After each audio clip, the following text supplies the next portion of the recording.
So if you remember a few weeks ago, there was a lot of panic over the Ebola outbreak and the Ebola virus.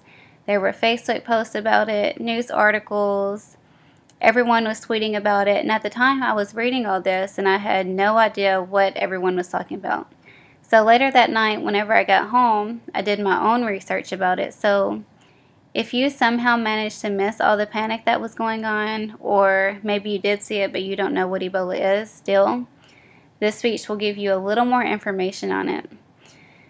So today I'll tell you what Ebola is, how it's transmitted, and why the virus is so deadly.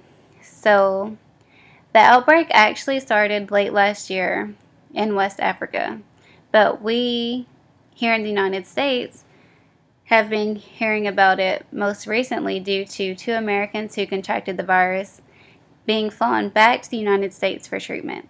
So of course everyone starts panicking, thinking that the virus will spread across the United States the way it's doing in West Africa, and that they could possibly contract the virus themselves. But luckily that didn't happen. Both aid workers were treated for the virus and they've both fully recovered from it. But with the outbreak in West Africa still going on, people still have the fear that it could happen here as well. So I'll begin with, what is Ebola? Ebola is formerly known as the Ebola hemorrhagic fever. It's an often fatal disease in humans and non-human primates. There's still a lot of research to be done on the virus, but scientists believe that it is zoonotic, meaning that it's animal-borne, with bats being the most likely reservoir host of the virus. But it is constantly circulating between other animals such as apes as well. So next I'll tell you how the virus is transmitted. An infected person becomes infected with the virus through contact with an infected animal. Even if someone eats the meat of an animal that's already been infected, they can contract the virus that way. Another person can become infected with Ebola from contact with an infected person's blood or bodily fluids. The virus is not airborne. A person is not actually infectious until they actually become sick from the virus.